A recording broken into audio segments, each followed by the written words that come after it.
ярыймы Фаяз абый дип кенә дәсәм. Ул дөрес, мин яратам шуны. Мен хөрмәт йөзеннән һәм кадерле кеше буларак шуңа күрә Фаяз абый дип тел үзе шулай ята. Фаяз абый, археология фәне белән танышуыгыз сезнең ничек булды? Кайчан булды һәм ни өчен нәкъ археология? Бит инде карасаң баксаң, сез туган, үскән, укыган елларда безнең бит инде нефть чыгаруда бик көчле куелган иде. Ул да җир казу дип әйтүем. Шулай да ни өчен археология? Менә мин аны уйлаганым бар, бу сорауга җавабым әзер әйме. Мәктәптә бит без тарихны өйрәнә башлыйбыз борынгы заман тарихыннан.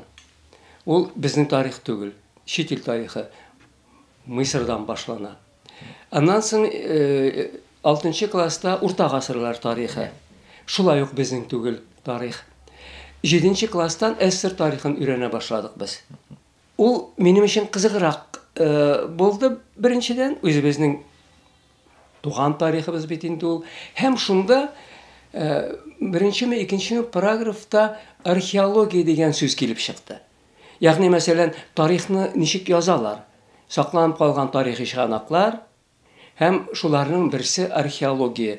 Һәм иң мөһиме, археологлар казу эше вакытында дип бер рәсем урнаштырылган иде анда. Ниндидер кеше сөяге каберлек ачалар археологлар, помала белән чистарталар. Менә ул минем күңелемдә сакланып калды. Нинди нәрсә ул археология? Мин кызганычка каршы шушы мәктәпнең соңгы сыйныфларына кадәр бу сорауга җавап таба алмадым. Һәм бер заман карыйм, ялкын журналларын, балалар журналларын укып барам бит инде. Раилави Фәхретдиновның суар турында бер мәкаләсе чыкты. Ялкын журналында.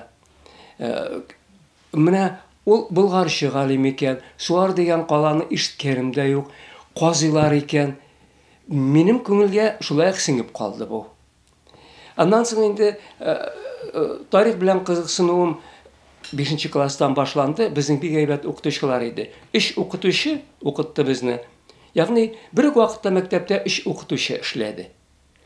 Хәзер авылларда алай түгел. Безнең 660лап укучы бар иде мин укыганда мәктәптә. Бигеш урта мәктәп ул, Зәй районының. Birinci укытучы Мөнәздә апа Кәримова, икенче укытучы Фәхразия Сеттиков, өченчесе Ирек Тагирович Уразаев. Менә мин аларга карыйм да шул тикле яхшы укытучылар булып чыкты. Мин аларның һәр сүзен мин артык укымадым. Күз йөртеп кенә чыгайдым дәрслекне. Алар шул тикле яхшы иттереп, матур итеп сөйләр иде. Мин алар кебек булырга теләдем. Менә бүтән яктан хәрәкәтләре ягыннан да, сөйләү манерасы ягыннан да, әйме, шулар кебек булырга теләдем. Һәм инде беренче курска кергәч, укырга, педагогика институтына, мин бит укытучы булырга теләдем, алар кебек нәкъ менә. Беренче дәрес булмаса да, әйме, археология дигән фән бар икән. Мин бүтәнләй теге Юмнарым кабарды шул нәрсәне ишеткәч. Археология. Мин бу андый фәннең бар икән беләдем инде, әмма бездә булмас дип уйлаган идем мин аны. Мин инде шул тикле бәхет дидем менә шул көнне беренче лекция Еңсаны Халикова. Минем булачак укытучымның хәләл җефете була инде ул. Укытты безне. Менә шулай итеп, әкренләп мин археологияны үзләштерә башладым, кызыксынып. Соңгы лекцияларның берсендә Еңсан әйтә, бездә җәй көне ди, барабыз биләргә ди, казырга ди. Минем күзләрем шакмак булды дисәң, дөрес булыр инде, әйме. Безнең Татарстанда да мин әйтәм, шундый җирләр бар микән ди? Мин шулай дип уйладым. Югыйсә бит инде аның лекцияларын тыңлаганнан соң мин бераз белергә тиеш. Безнең Татарстанда да андый нәрсәләр барлыгын, әйме. Мин әллә аңлап тормадым микән? Һәр хәлдә теге кызыл диплом алырга минем бер кирәкмәгән дүртлем бар иде. Дүртле ул археологиядан. Археологиядан дүртле булды минем. Теге тырышып үзләштерсәм дә инде. Менә киттек биләргә. Биләргә киттек. Йөрәк дөп-дөп дигән нәрсә ул? Әйме, Альфред Хасанович хәзер безне беренче көнне экскурсияга алып барды. Биләрнең нәкъ үзәгенә дигәндәй арыш басуы анда хәтерлим. Бу июль айы инде саргаеп килә арыш басуы. Бу сөйли дә сөйли, биләр шундый шәһәр булган. Аннан соң безнең арадан берәү сорау бирде. Менә Владимир Володя Пискарев соңдан бик дуслашып киттек ул егет белән без. Альфред Хасанович, каясың сез сөйләгән шәһәр ди. Ул менә монда шул булган, монда бу булган, карвансарай булган, мәчетләр булган, фәлән төгәннәр дип сөйли. Ансын инде ди, үзебез эзләп табарыз. Ул менә без басып торган җир астында ди. Шулай итеп без казу эшләрен башлап җибәрдек. Борынгы зиярат казырга туры килде. Иң беренче борынгы зиярат. Мин бераз шикләнебрәк, монда зиярат булырга тиеш дигәч, кеше сөякләре анлап ята, чөнки бульдозерлар, экскаваторлар казыган вакытта килеп чыккан, шул сөякләр зиярат булырга тиеш дип инде.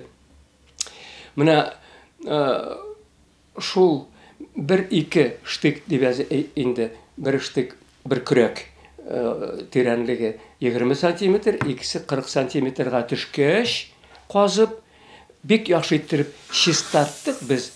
Альфред Хасанович өйрәтте, ничек чистартырга икәнне. Һәм ул сыза башлады. Менә монда ди, менә бу каберлек, менә монда бусы ди, менә бу каберлек борынгырак, чөнки менә бусы аны кисеп үтә дип нәрсәләрне безгә күрсәтә башлады. Минем шунда тәннән ток киткән кебек булды. Ничек белә бу? Безнең күз бер нәрсә күрми. Соңыннан инде мин кызыксынып киткәч, Альфред Хасанович лаяк сизде, минем кызыксынганны сөйли башлады. Менә бит шушындый таплар бар ди. Менә шуның буенча без инде беләбез монда каберлек икән. Мен әйтәм, сез аның бит башы бу якта дип тә әйттегез, казымаган килеш. Соңдый мөселманнар бит ди, шул кыйблага каратып күмгәннәр инде аның.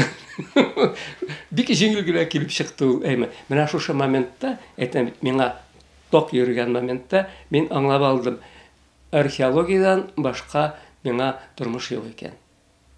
Шуннан соң инде йөри башладым экспедицияларга. Фаяз абый, өйдәгеләр моңа ничек карадылар? Алар бит инде сезне укырга, педагогия институтына укырга җибәргәндә, һәм дә үзегезнең хыялыгызда укытучы булу хыялы булгач, теләге булгач, алар бит инде өмет иткәндер, безнең малай укый да, яңадан зәйгә кайтып, шушында урнаша дип. Ничек карадылар?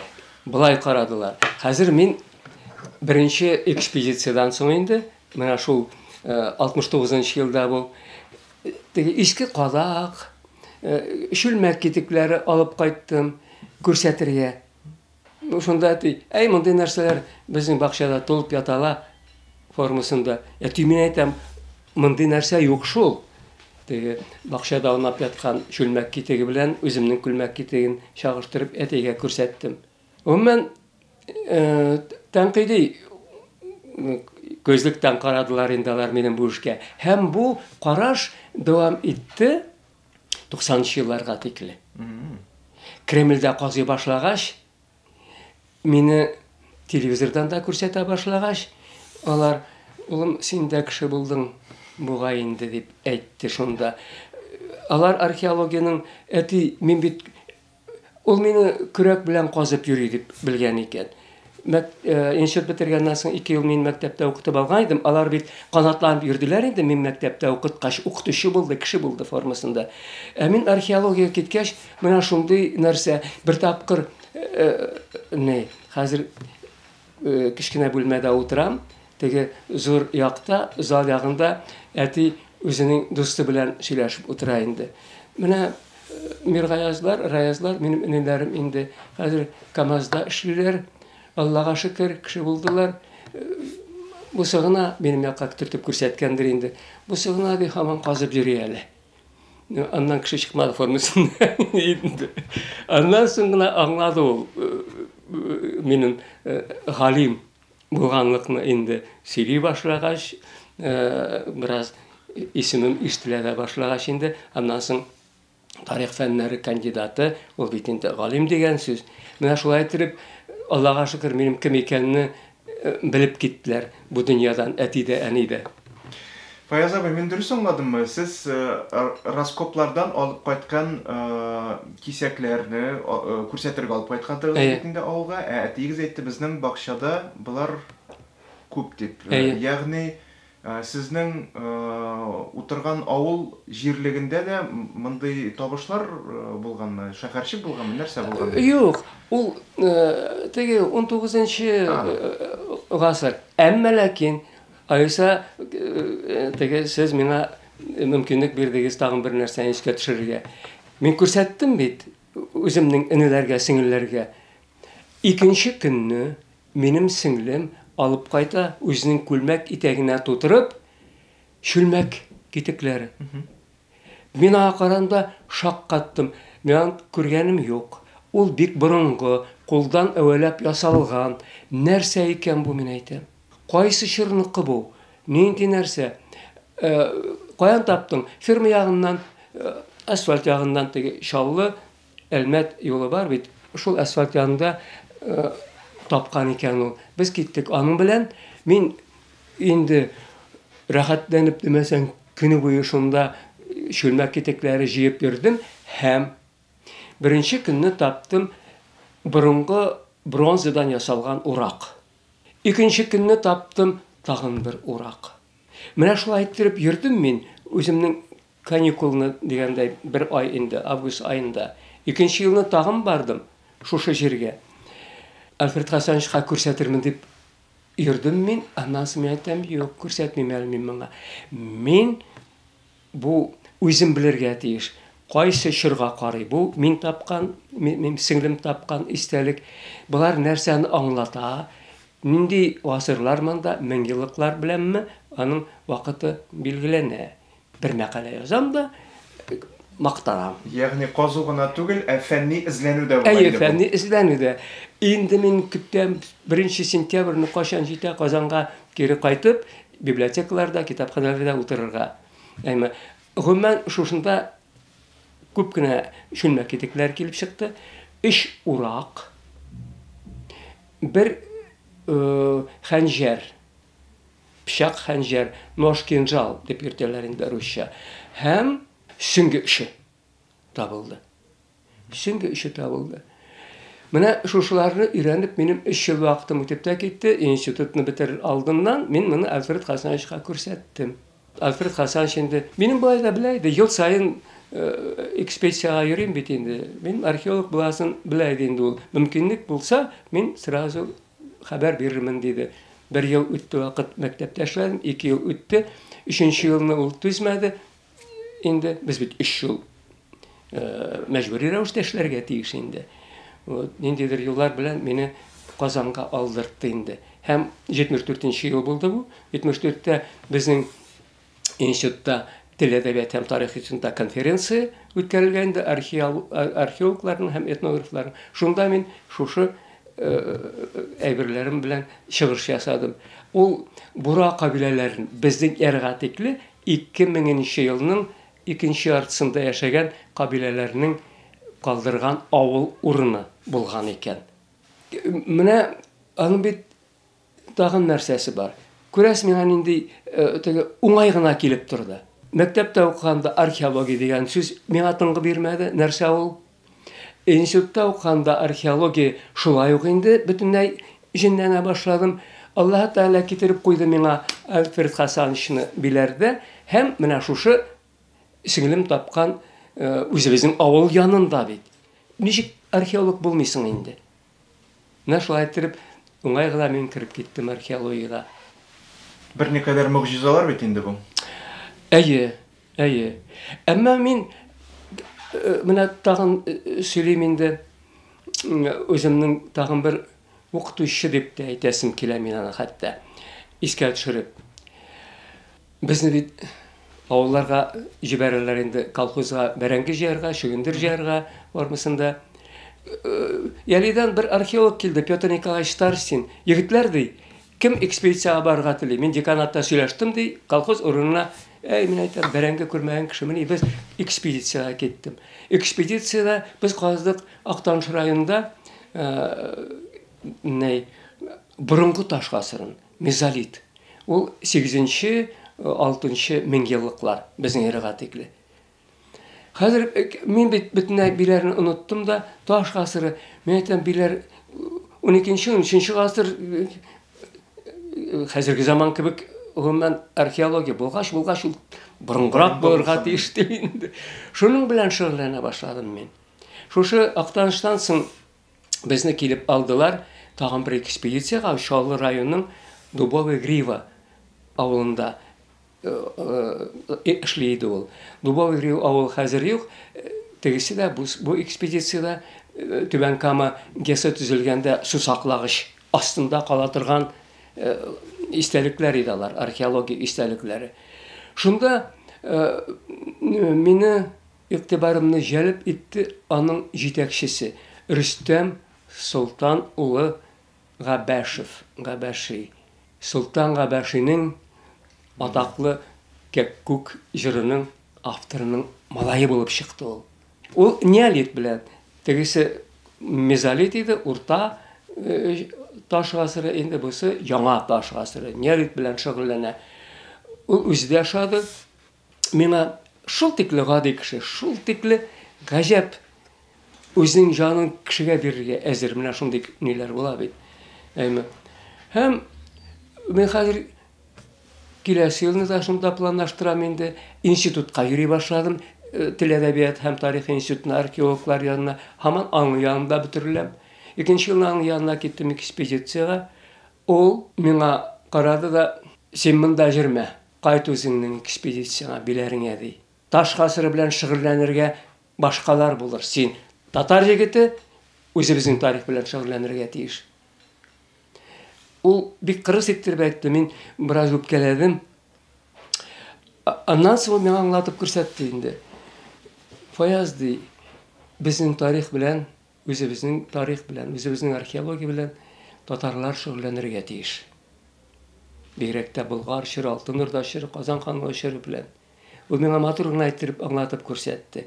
Һәм шуннан соң ул мине ничектер менә саклап йөрде, өйрәтеп йөрде, Аннан соң мине ничектер менә башкалардан айырып яратты. Мин дә аны шулай. Безнең теге үзара дуслык бар иде. Бер тапкыр үземнең 50 яшьлеккә 2001 елда кемдер теге стена календарен күрсәтте. Булай нитеп ала торган инде. Рөстәм Солтанович минем турында, минем 50 яшьлегемә багышлап кичкенә мәкалә язган икән шунда. Алла, мен әйтәм. Менә инде кешеләр була бит. Гомумән безнең археологлар шундый кешеләр алар. Мин берсен алып, икенчесен теге нитеп төбән әйтеп әйтергә теләмим. Менә шундый кешеләр кулына эләктем. Һәм ул мине бик дөрес юлга кертеп җибәрде. Менә хәзер уйлыйм, әгәр дә ул шатланып, теге татар җегете үзебезнеке археология белән шөгыльләнсен, мин таш гасырын үземнән соң аңа калдырырмын дип тә уйлаучы кеше бар иде бит. Бу андыйлар да бар. Ул мине җибәрде, менә кызганмыйча әйтергә кирәк. Алфред Хасанович янына. Шуңа күрә мең рәхмәтне мин аңа. Дөрес юлдан кертеп җибәрде ул мине. Һәм шуннан соң инде мин теге уңга-сулга карамыйча гына, минем бронза гасырда бар иде, үземнең авыл янында табылган, монда таш гасыры килеп чыкты. Юк. Аннан соң инде Алфред Хасанович бөтенләй эләктереп алды мине. Һәм шулай ук аның җитәкчелеге астында бит инде эшләп, менә шушы дәрәҗәләргә ирештем. Менә алар әллә сөйләшкәннәр, икесе дә бер нәрсәгә сиңа таш гасыры, нәрсәгә сиңа бронза гасыры формасында, монда биләр, Фаяз, син әле аңламыйсың гына формасында, безнең бу биләр материаллары нигезендә 10 доктор диссертациясе язарга була. 50 кандидатский диссертациясы язырга була. Шул формадарак әйтә ул мине шиткә җибәрмәсе өченме? Белмим инде. Мин менә шушы нидан соң Рөстәм Солтановичның әйткән сүзләреннән соң инде башка җиргә карамый башладым. Шуннан да шулай. Ул бит күп белгән сайын үзеңнең әзрәк белгәнеңне аңлыйсың дигәндә, менә кызыксынган сайын археология белән инде күпме китаплар укылган, инде нәрсә язасы килә башлый. Дөрес, ул кандидатлык диссертациясын яклагач, докторлык диссертациясында биләр турында булыр дип уйлаган иде. Әмма мин биләрне аңлау өчен башка шәһәрләрдә казып карарга кирәк, биләрнең үзенчәлеген аңлау өчен дип суларга китеп, Жүкәтауга, Шаллы шәһәрен казыдым, Балык Бистәсе районындагы Шаллы шәһәре. Аннан соң менә Кремль килеп чыкты. Шулай итеп, ничектер үземнең археологиягә карашым да бераз киңәйде, тирәнәйде. Аннан соң бу Казанда казый башлагач инде, анда бит Казан бик катлаулы истәлек инде ул. Таш гасырда килеп чыкты хәтта. Башка соңгырак чырларда инде монголларга кадәрге иң борынгы чыр Алтын Урда чыры, миннән белергә тиеш, Казан ханлыгы, аннан соңгы чырлар. Шулай итеп, мин кызыксына башладым Алтын Урда белән дә, Казан ханлыгы чыры белән дә. Һәм яңа заман башланды бит инде. Үзгәртеп корулар китте. 90-нчы еллар башында Алтын Урдага ул вакытта бөтенләй игътибар юк иде.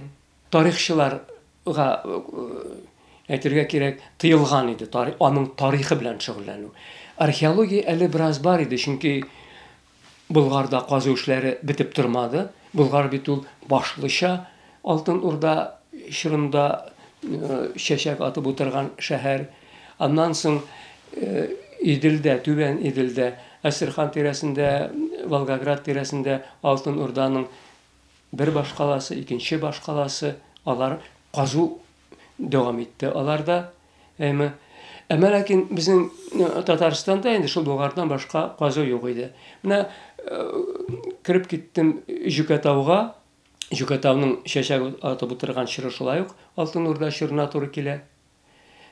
Телисеңме, теләмисеңме, Алтын Урда белән дә шөгыльләнә башладым инде. Әмма күбесенчә мин барыбер тугрылыклы булып калдым шул монголларга кадәрге Идел Булгары археологиясына, Идел Булгары чырына. Сез Альфред Хасанович турында шуны хәтле тәмин иттереп сөйлисез. Ниндирәк кеше иде ул, Альфред Хасанович? Альфред Хасанович ул археологиягә бирелгән, җаны тәне белән бирелгән кеше. Бераз кырысрак та иде ул, аның кырыслыгы, без ярата идек аның кырыслыгын. Ул кешегә авыр сүз әйтмәйде, аның белән күп эшләдек бит инде. 69-нчы елдан 94-нчы елга тикле әйтергә кирәк, Ул вакытын кызганмый иде яшьләргә. Алар белән эшләйде. Хәзер алай түгел. Менә биләрдә яттык бит инде без. Биләрне бик яратты инде ул. Мин эшләп кайтам, кич белән Альфред Хасанович әйтә, әйдә тагын барып кайтыйк әле, бераз җилләнеп ди. 3 чакрым барга кирәк, 3 чакрым кайтырга кирәк. Кич белән шулай ук 3 чакрым барып, 3 чакрым кайтырга кирәк. Һәм шунда ул миңа казып төшәсең бит, анда төрле катлаулар, археологиянең иң авыр һәм иң мөһим, җитди өлеше шул. Катламнарны айырып алу. Менә бу борынгы катлам, бусы аннан соңгы формасында. Менә ул миңа шуны өйрәтте. Мин ярыйсы гына үзләштердем, менә бу бездә стратиграфия дип йөртелә. Казыган вакытта ул үзенең кулына көрәк алырга бердә нитмәде, теге ул студентлар шитерган бу кара эш дип карамады аңа. Мин дә шуннан өйрәндем. Эре кеше булмады инде. Эре кеше түгел. Алай гына түгел. Мәсәлән, без казып төшәбез, яхшы итеп чистартабыз җирне. Һәм Burunғы yurt орынларын белгілейбіз, алардың таплары қала. Қабір шақта ол таплар бек нашар сезіле. Шул вақытта ол бүтінней ятып, жерге ятып. Қарый еді, бұлай қарый, қабір шақта кешвілер барып қайта еді, құяш бұлайрақ түшсе, яқшырақ көріне ол таплар. Күндіз нашар көріне, құяш турыдан қарағанда. Нашылай тұрып, бүтін аның бет китаптан оқып қына үйреніп болмай археологияға. Ол меңа баштанық айтты, археология бек ауыр фән, жеңіл фән етіп қарарға үйренме. Чөнки сен білерге тиіш бірінші ширатта туфрақны, аның түсін, һәм башқа түрлі өзеншәліклерін, чөнки біз туфрақны қазыбыз, шуның білән ішлейбіз. Икенчедән, әйберләріне генә түгел, сен қарап, шундук әйтеп берергә, бу шул гасыр түгел, дип инде. Ташлар, кирпечләр килеп чыга, кеше сөякләре, хайван сөякләре, кеше сөякләренең тизгенә беләсең инде, ул җиңелрәк. Хайван сөякләре килеп чыга, бу сыер сөягеме, бу эт сөягеме, бу урман хайваны демәсәң сөягеме, бүре, аю. Аларда булган бит, ешкына булмаса да табыла аларда. Менә бөтенесенә ул өйрәтте. Кирәк диде. Безнең махсус палеозолог бар инде. Аның белән дә Айдыгырьне Петренко аның белән дә эшләргә туры килде. Гомумән Альфред Хасанович иртәдән кичкә тикле ул эштә иде. Алмаштырып тора эшне, армый. Экспедицияда әйберләрне карап утыра, табылдыкларны рәсем ясый, аларның бик яхшы рәсем ясый иде ул. Бүтән сынукларның исемнәрен белә иде беренчедән. Ә бит экспедиция, безнең зур иде экспедиция, 80-100 кеше эшли иде кай вакыт. Һәм яхшы җырлый иде. Фаяз абый, сез инде берникадәр биләр турында да сүз йөрттегез. Әлбәттә, биләр сезнең тормышыгызда, сезнең иҗатыгызда аерым бер урынны биләп тора. Менә биләргә килеп, Беренче тапкыр көрәкне туфракка тыккан вакытта, кадаган вакытта, шундый зур ачышларга тап булырсыз дип уйлаган идегезме? Гомумән биләрне казу ничегрәк барды? Нинди тылсымлар көттегез һәм нинди тылсымлар килеп чыкты? Менә нәрсә? Альфред Хасанович шул тикле оста оратор, психологияны яшьләрнең шул тикле яхшы белә, минем шигем дә булмады. Көрәк тыгу белән, без ана ул сөйләгән зур шәһәрне ашарбыз дип уйладык. Чыннан да шулай булды. Өметләр зурдан иде. Әмма көрәк тыккан сайын ашыш ясалмый бит инде, Альфред Хасанович шулай бер нәрсәгә игътибар иттерде. Кайбер чакта көне буе казыйсың, бер табылдык табылмас. Кайбер чакта бер ай буе казыйсың, әллә нәрсә килеп чыкмый. Әмма археолог көрәк тыккан сайын нәрсәдер көтә. Аның кызыгы шунда. Өмет бер кашанда бетмей. Бу юлы булмады, икенче елны булыр. Бүген артык әллә нәрсә булмады, икенче юлы булыр. Һәр хәлдә Альфред Хасанович әйтә иде, бер нәрсә тапмыйча кайтсаң да, экспедициядан аның нәтиҗәсе бар. Син отчетта әйтеп куясың. Бүтән ул тирәгә бармагыз. Формасында инде. Ләкин андый нәрсә булган юк. Археологлар алар һәр вакыт зур табышлар белән кайта. Мин шакката менә ул биләрченнән да сез дөрес әйттегез, минем тормышта зур роль уйнады инде. Аның тартып тора торган тагын бер нәрсәсе бар иде. Мин әйтер идем, ничектер тискәре яктан. Биләр җимерле.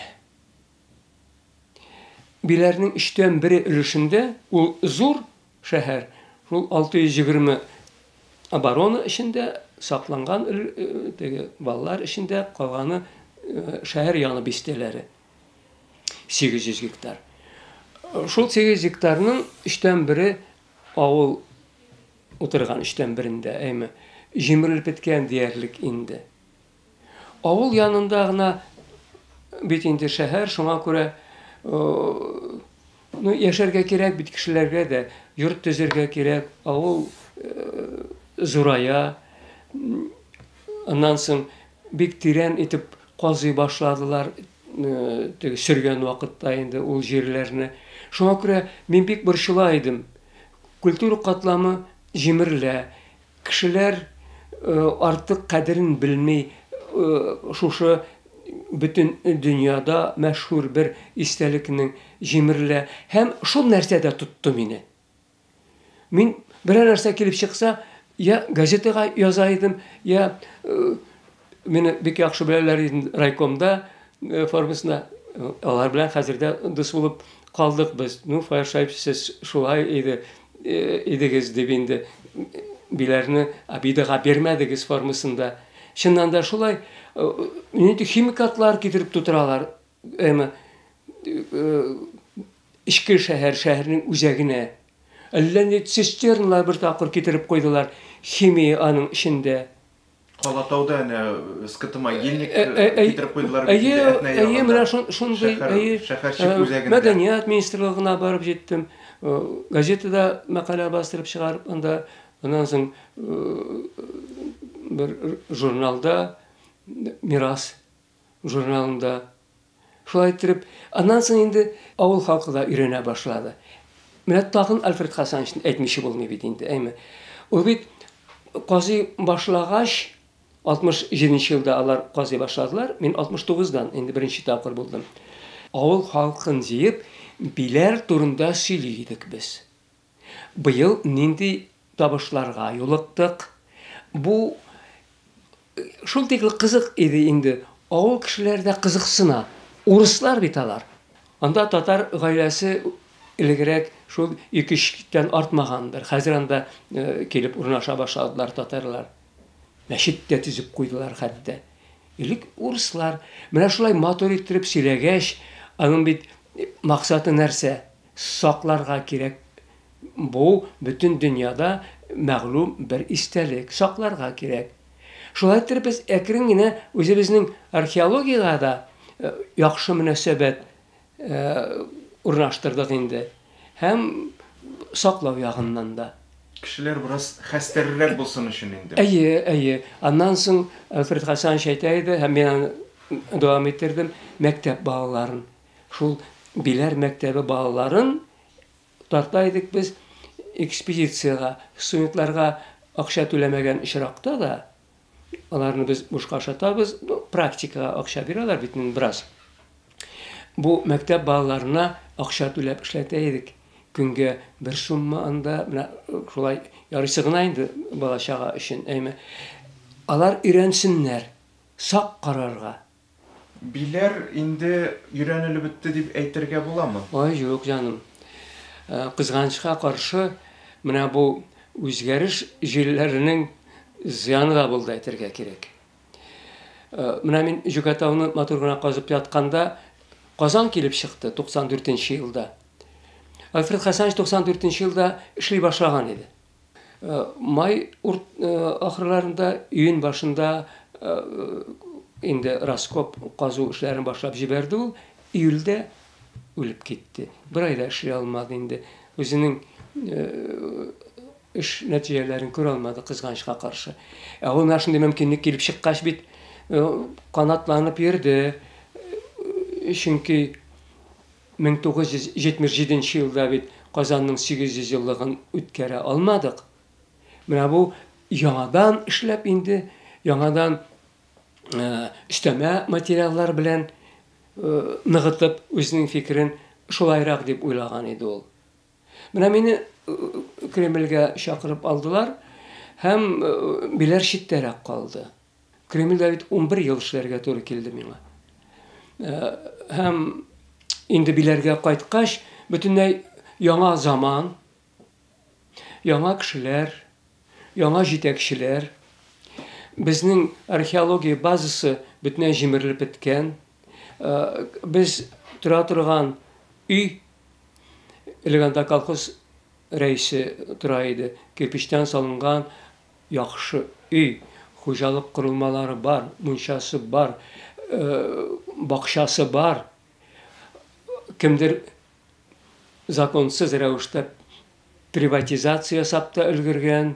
Шулай итеп, без калдык базасыз, әмма эшне дәвам итәргә уйладым инде мин. 2 ел эшләп калдым мин. Ягъни 2006-2007 елларда. Ну, әйтәм бит, тормыш үзгәрә, археологиягә да икенче төрле караштыр инде. Без Казан белән өйрәндек бит. Казан археология табышта китерә ала икән ул, дөрес эшләсәң. Казанга туристлар йөри башлады. Аннан соң Болгар, аннан соң Свияга, биләр читтәрәк калды. Чөнки Болгарда без күреп торган архитектура истәлекләре бар. Свиягада җиядә шулай ук, әйме, Казанны әйтәсе дә юк инде. Менә шуларны үстерергә уйладылар беренче чиратта. Биләр бит анда әйткәнемчә басу, бөтен архитектура корылмалары, хәрабәләр җир астында. Дөрес, аларны без казып чыгардык. Теге Җәмигъ мәчет урыны, аның янында беренче истәлек. Әмма ул гына җитәрлек түгел иде. Бу бер. Икенчедән, археологияны бюджеттан финанслау бетте. Демәк, акчаны үзеңә табарга кирәк. Ничектер, ниндидер юллар белән. Аның юллары бар инде. Мәсәлән, Казанда, башка җирләрдә дә төзелеш эшләре күп бит. Соңгы вакытта бигрәк тә күп төзелеш эшләре. Безнең археологик карта бар. Шуның буенча карыйбыз, менә бу тирәдә шундый истәлек урнашкан. Борынгы таш гасыры кешеләр яшәгән урын бу, болгарлар яшәгән урын, һәм ул җимерелергә тиеш. Менә бу без төзелеш оешмасына хәбәр итәбез. Сезнең шунда бара икән төзелеш, башта бу урынны казып алырга кирәк. Казанда менә без 5нче елда бәйрәм иттек тә, аннан соң эшләмибез дигән сүз түгел, Кремльдә казымыбыз. Әмма Казанның менә бу үзәк тарихи үзәгендә әйтергә кирәк, казу эшләре бара, һәм төзелеш оешмасы безне финанслый. Мен нәрсә әйтергә телим, биләр бит ватылмый, җимерелми әле, анда төзү эшләре юк, шуңа күрә төзеп торыр формасында инде. Мин шулай итеп эшсез калдым. Әйтергә кирәк. Кызганыч, биләрнең бит 1% җирдә казылмаган әле аның. 1% юк, алай түгел, 0,3%. Зур бит инде территориясе, зур территориясе. Анда нәрсәләр генә юктыр әле. Менә киләчәк археологлар аларга рәхәтләнеп эшләргә мөмкинлекләр булачак дип уйлыйм мин. Гел булай гына булмаса, заманалар байып та китәрбез бер заман. Һәм биләрне бөтенләй башкача күз алдына китерә алырбыз. Әйтәм бит, заманында без бит биләрне аэрофото съемка ясап та өйрәнгән идек, самолеттан менеп тә өйрәнгән идек.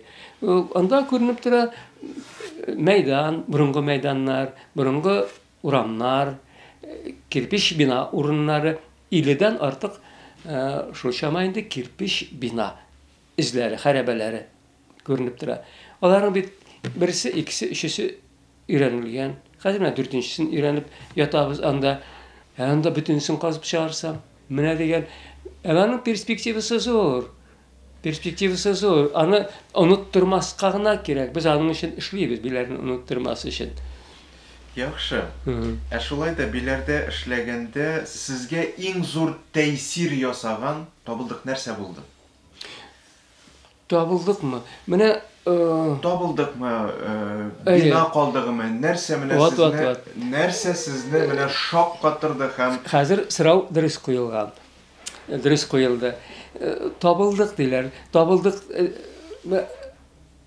журналистлар гадәттә инде. Алтын әйберләр, көмеш әйберләр табылмадымы диләр. Алтын әйберләр, көмеш әйберләр табыла, алар башлыча каберләрне казыганда, мәҗүсиләрнең каберләрен. Müslüman kabirleri ala bit boş була инде. Әйе. Шуңа күрә мин әйтәм, кызыклы табылдыклар бар, әмма ул әйбер рәвешендә түгел. Йорт урыннары. Менә бу йорт урыннары дигәннән, теге җәмәгать биналары, Альфред Хасановичның иң уңышлы ачышы минем күзлектән караганда, ул тапты һәм казып чыгарды Җәмигъ мәчет урыны. Ул вакытта, бу бит инде 70-нче еллар, дингә артык игътибар юк иде. Хәзер без аның белән бик горурланабыз. Иң борынгы мәчет бит ул. Һәм берәү генә ул бөтен Идел Болгарстан археологиясына. Шул заман өчен монголларга кадәрге. Ул бит Ибн Фатлан заманында, Алмуш хан заманында төзелгән мәчет. Болгардагы Җәмигъ мәчет бит 14-нче гасыр, 13-нче гасыр ахырында төзи башлыйлар, башлыча 14-нче гасырда төзелгән һәм яшәгән инде ул. Менә шул. Мин менә сирәк очрый торган объектлардан әйтәм инде. Йорты урыны. Казык кага борынгы Болгар бабабыз, шул казыкның изе сакланып кала бит. Археологлар шуны таба инде. Менә монда да йорты нәрсә ул, аның изләре. Бер 3 метр, 4 метр диаметры инде. Зурлыктагы түгәрәк һәм шул түгәрәктә менә бу казык урыннары. Бу йорты дип күчереп йөртә торган киез йорты түгел инде ул, бу хәзер утрак тормышка күчтеләр бит инде, күчмәннәрдән, Болгар бабаларыбыз. Әмма элекеге традицияны оныта алмыйлар әле.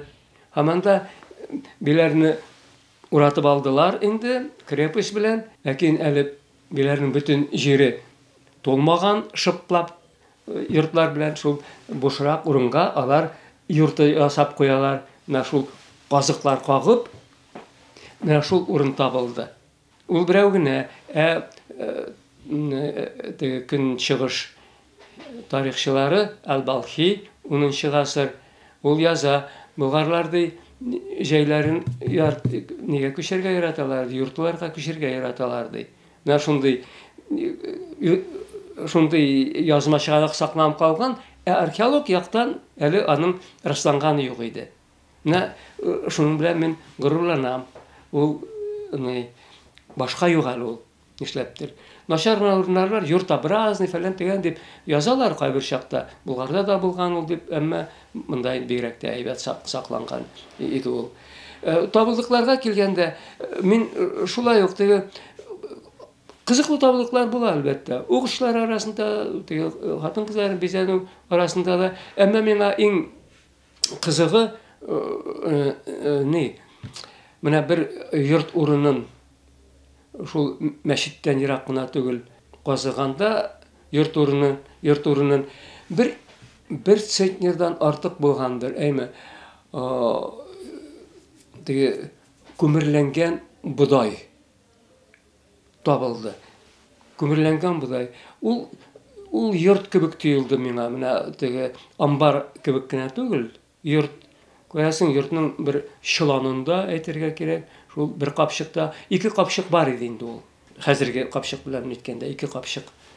Алай гына булса әле. Бу тавышны монголларның биләрне яулап алган шул чирга карый иде, шул чирга карый. Аннан соң менә искә төшердегез, ул шулай кызык бит.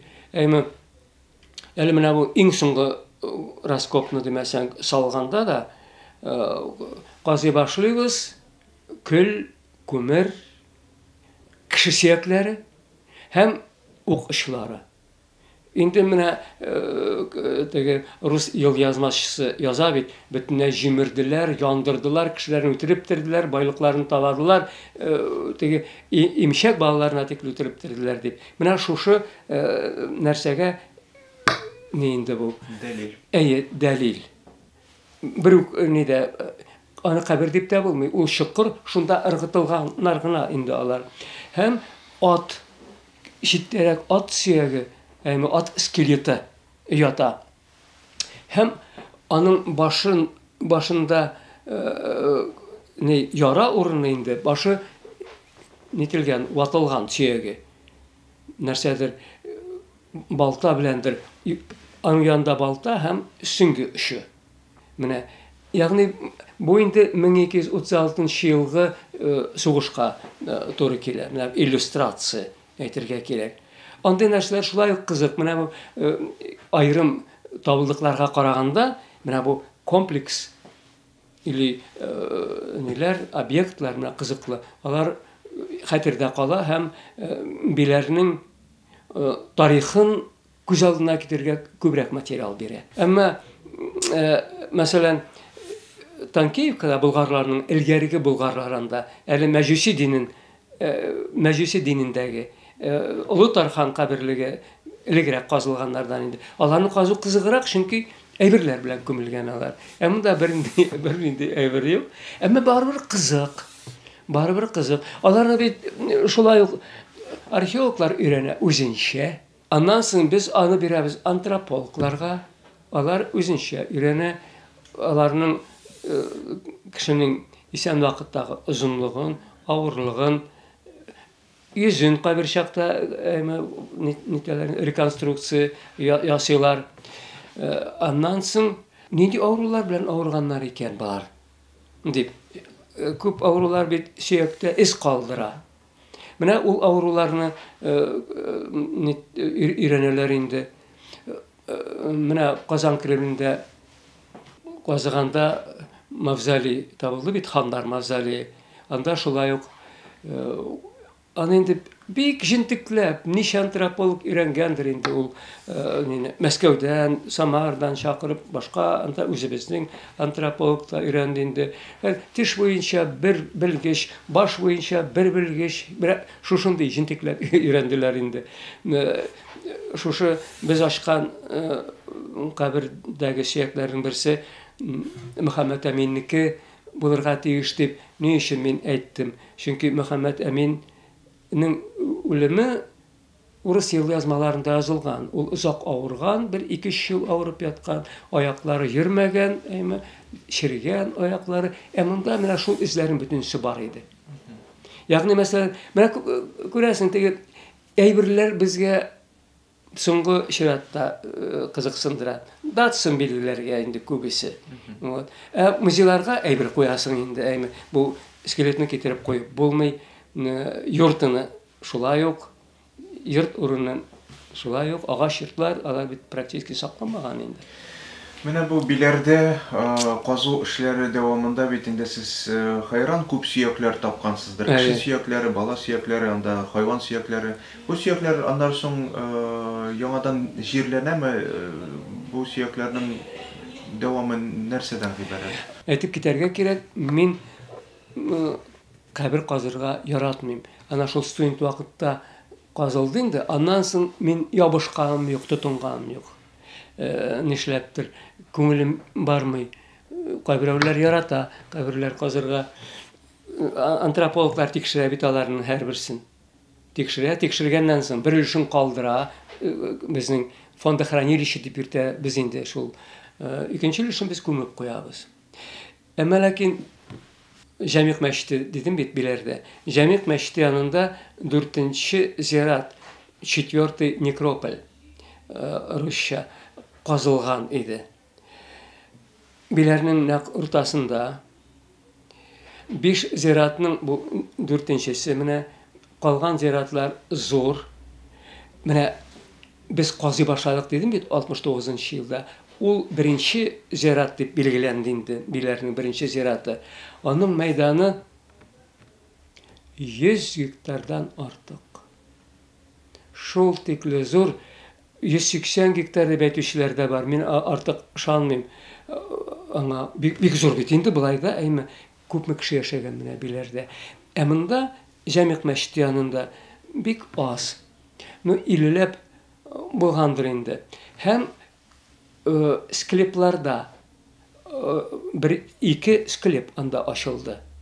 Бу гади кешеләр күмелә торган зират түгел инде, күренеп тора. Беренчедән биләрнең үзәгендә, икенчедән Җәмигъ мәчете янында, өченчедән склепларда күмелгән, махсус кирпичтән ясалган. Бу ханнар зияраты дип карыйбыз инде. Могильник, кладбище значий, некрополь значий формасында. Һәм Аллаһка шөкер, әле ул теге зиярат исән, бөтен каберләрдән дә ачылмады. Бер скелет килеп чыккан иде, мин казыганда, башка расход, махсус казымадым. Бер скелет килеп чыкты да, мен әйтәм, бусын калдырып торыйк әле. Бик нык казысы килә, әмма ләкин киләчәктә казырлар һәм аны нитеп куярлар инде, консервация ясап, туристлар өчен. Булай бит теге беренчесе аның күмелде. Анда яңадан казып чыгарып, матурлап куярга була, әлбәттә. Хәзергә әле вакыт җитмәгән күрәсең. Фаяз абый, Казан турында да сез менә телгә аласыз, һәрбер җавабыгызда Казанны телгә аласыз, Казанны телгә аласыз. Казан нинди серләрен ачты һәм кайсыларын ачмый калды? Менә Казан Кремленә бик теләмичә килдем. Теләмичә килдем, гайрәтем чиккән иде. Менә Альфред Хасанович та бит шулай, аны аңламадылар заманында. Ул бик теләгән иде инде 800 еллыгын үткәрергә. Соңыннан мин уйлап җырдым инде. Ай, Аллаһ Тәгалә махсус шулай эшләгән дип. 800 ел урынына 1000 еллыкны билгеләп үттек, әйме. Ни өчен? Чөнки мин Альфред Хасанович 77 елда казыганда да беренче тапкыр булган идем инде мин. Әмма эшләргә туры килмәде, рәхәтләнеп. Ни өчен дисәң, шул елны мине армиягә алдылар. Мин таныш идем инде ул казулар белән, ничек авыр икәнен. Күз алдына китерегез. Асфальтны ватасы башта. Асфальтның астында шоссе, кирпич. Аның астында анда төрле таштан, кирпичтән салынган йортлар булган бит инде, аларның хәрабәләре шул тикле авыр инде казарга, шул тикле авыр. Билеп тордым инде. Рәхәтләнеп эшләргә, тынычлап, без бит биләрдә тынычлап эшләргә өйрәнгән. Мин археология нәрсә икәнен беләм. Халык кызыксына. Кызыксына. Биләрдән bir 20 километр Олы Тегәнәле авыл янында казу эшләре алып барганда, инде анда бит теге мәҗүси бурынгы венгрлар, Шистайдан киләләр, Алексеевскийдан киләләр, больницалардан, хастаханәләрдән киләләр автобуска төяп экскурсияга. Карарга, кызыксына халык. Монда инде Кремльдә чыннан да шулай булды. Килгән кешегә сөйлисең инде, беренчедән шул отвлекать итәрләр формасында уйладым. Аннан соң бит анда вакытта бигрәк тә министрлар, зур кешеләр, инде түрәләр, президент та шунда утыра, ничектер үзеңне урыс әйтмешле не санитариал киенде чувствуешь. Шулай булыр дип уйладым. Аннан соң тагын күнектем һәм шул тикле яратып җибәрдем мин Кремльне. Әлбәттә, мин булыр дип көтмәгән идем. 12нче гасыр. Альфред Хасанович 1177 елда Казан барлыкка килгән, чөнки ул дата рус язмаларында урын алган дип, 1177 ел булгач, шуңа ориентация безнең шул иде. Әле анда да төрле ниләр бит бәхәсләр. Юк, бу Алтын Урда чорында барлыкка килгән, хәтта Казан халыгы чорында барлыкка килгән шәһәр ул. Нинди анда монголларга тикле шәһәр булсын, фәлән дигән булсын формасында.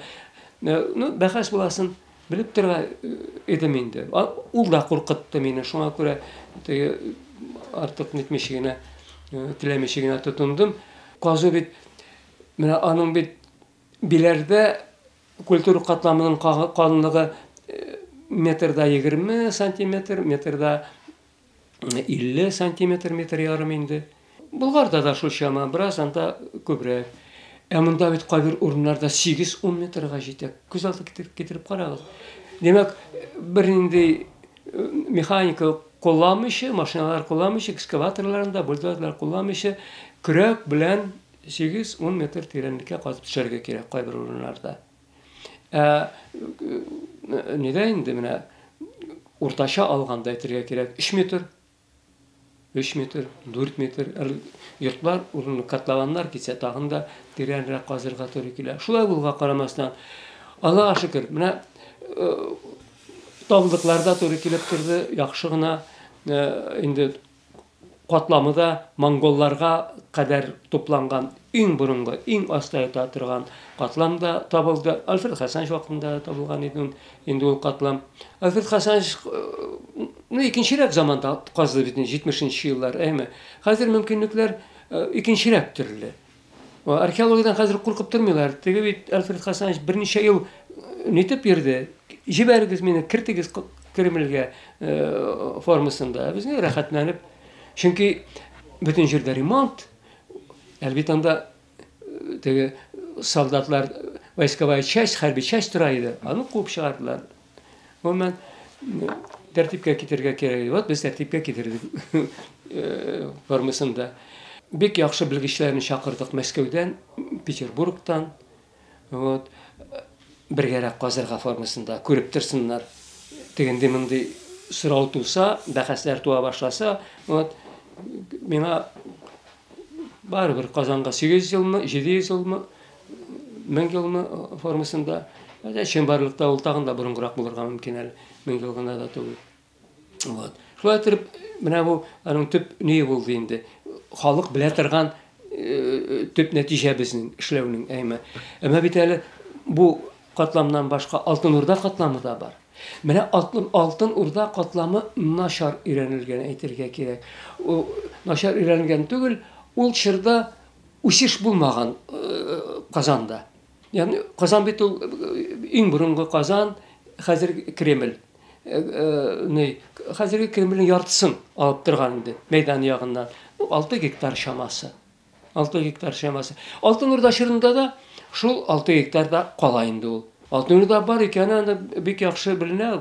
Алтын Урда әйберләре бит аерылып тора бөтенләй монголларга кадәрге чордан. Вот анда полимная керамика дип әйтәбез инде, зәңгәр, шунда сары, алтынланган, шундый керамиклар һәм башкалар. Менә ул чорны Казанның ул чорын начаррак күз алдына китерәбез. Әлбәттә, ханлык чоры. Безнең ачышлар Казан Кремлендә ул инде яңа сүз иде үзенә күрә. Беренче чиратта археология бирә бит инде материал, матди культура, әйберләр. Аның теге тарихында язылмаган, кайбер чакта әйберләр дә бик күп сөйли, әгәр дә сөйләтә белсәң. Шуңа күрә Казан археологиясын, Казан ханлык чоры археологиясы ничектер менә яңа сулыш алган кебек булып китте инде безнең тикшерүләрдән соң. Аннан соң бер кызулык белән әле без Арчага да барып каздык. Арчада Казан ханлыгы чорында булган бит инде Арча.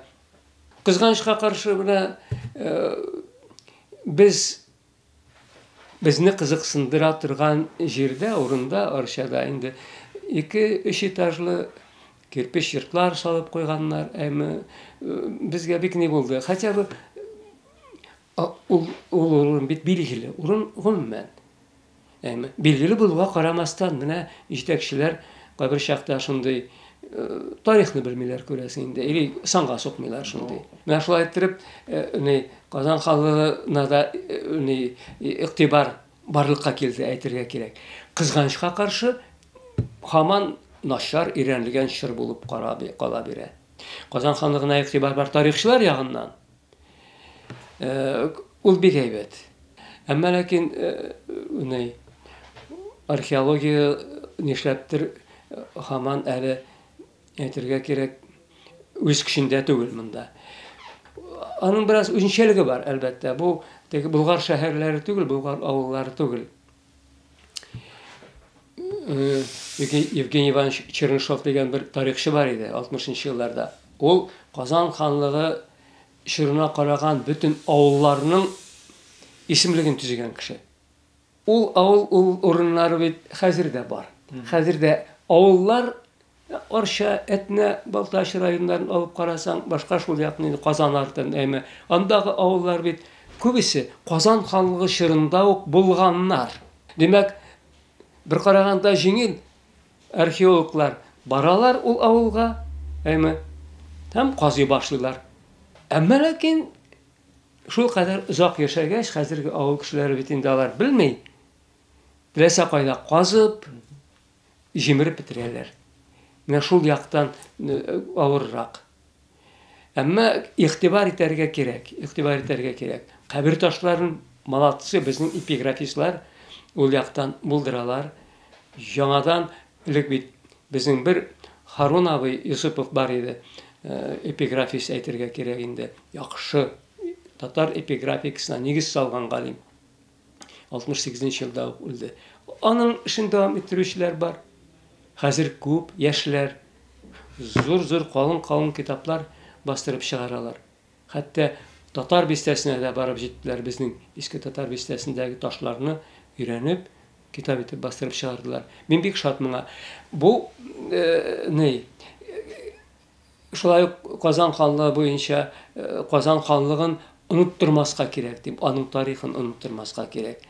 Әле безнең мөмкинлекләр бар чакта, нишләптер менә башка эшләр килеп чыгамы? Эшләр күп. Безнең бит инде махсус институт ачылды, археологларыбыз күп. Әмма иң беренче чираттагы эшләр ул җимерелеп бара торган истәлекләрне саклап калу. Шуларны казырга туры килә. Казымасаң, ул җимерелә. Андыйлар бик күп. Әйтәм бит төзелешләр һәр районда хәзер алып барыла. Казанга әйләнеп кайтсак, димәк, әле Казанның ачыласы, шишеләсе бик күп әле. Минем теләгем берәр архитектура истәлеге табырга кирәк Казанда. Казан ханлыгы чорына караган. Аннан соң Казым ишедә туристларның игътибарын җәлеп иттерерлек эшләр эшләргә мөмкин. Мәсәлән, Казан Кремле бар. Аллаһка шөкер. Күрәбез, әйме.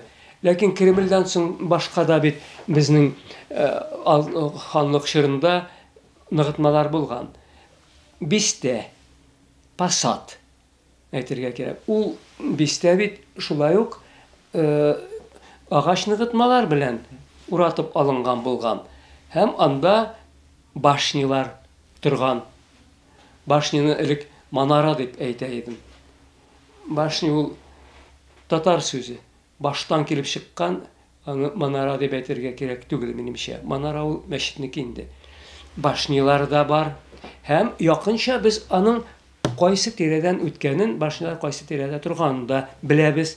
Шуңа күрә Казан урамында, допустим, зор биек теге Чиркәү колокольнисы бар бит. Богоявленский дип йөртеләме ул. Шул тирәдә бер башня торган. Анда язырга була кичкенә генә күрсәткеч куеп, бу урында 16-нчы гасырда шундый башня торган. Ногай манарасы, ногай башнясы. Ягъни бездә гади халык күреп торыр идек. Мондан шул үткән икән. Тагын бер нәрсә, мунча булган. Ул якынча урынның билгеле. Монда шулай язып куярга була. Таһир мунчасы, Даирова баня. Даирова баня. Аның урыны якынча билгеле. Шунда куйсам менә бу урында Казан ханлыгында мунча булган. Мин әле бер мәкаләмдә язган идем. Язып кына түгел, ул мунчаны ясап та куярга була. Безнең бит Болгар мунчалары бар инде, шуңа ошатыбрак, әйме, ясап куйсаң, анда бер кичкенә генә музей кебек кабул ителер иде.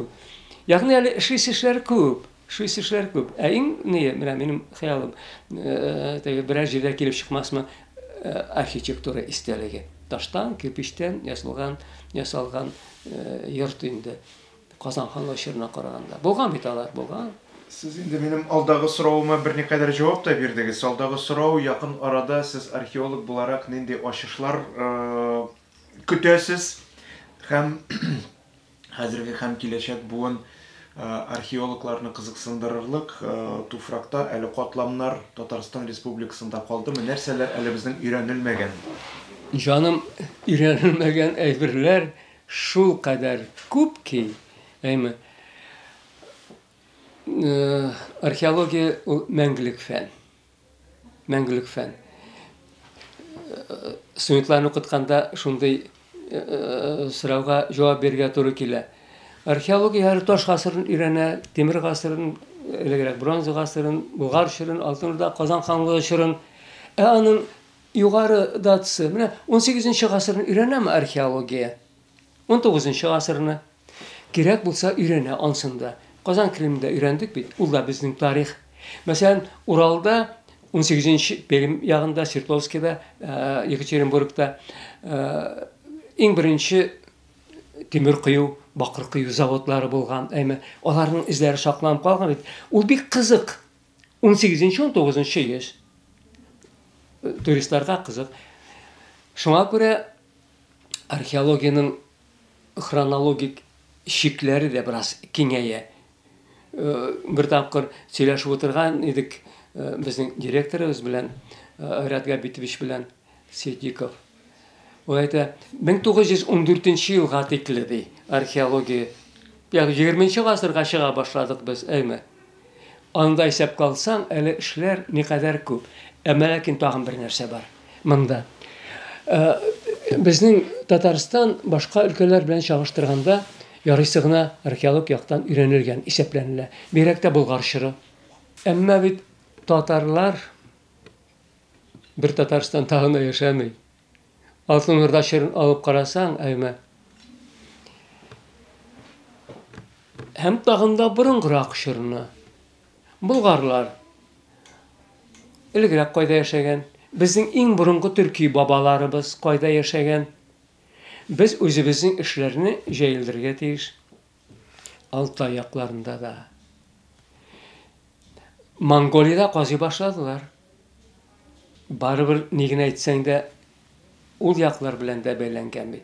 Монголия ул монголлар белән генә түгел, безнең борынгы төркиләр, борынгы хуннар, аларның менә дигән истәлекләр сакланып калган. Уйгырлар безнең белән бик якын тугандаш халык, Аннан соң Алтын Урда, Ульян өлкәсендә, Самар өлкәсендә, Пенза өлкәсендә яшәгәннәр болгарлар. Аларны казыйбыз. Саратовта Үкәк шәһәре. Аны нишләп казымыйбыз? Казыйбыз. Алтын Урданың беренче башкаласы Селитренный городище дип йөртелә. Әстерхан тирәсендә казу эшләре үткәрәбез. Икенче башкаласы Волгоград тирәсендә Царевский городище. Анда да өметебез бар һәм казылды да бераз. Ставрополь өлкәләрендә, Кавказ яклары, бөтен җирдә бит таралып утырган. Безнең халык шуның белән бик үзенчәлекле. Ягъни хәзерге татар халкының борынгы урта гасырлар чорын өйрәнәм дисәң, Татарстан шикләреннән чыгарга кирәк. Аллага шөкер. Хәзер менә шул юнәлештә эшли башладык инде. Менә никадәр эш алда тора. Картайып кына барабыз.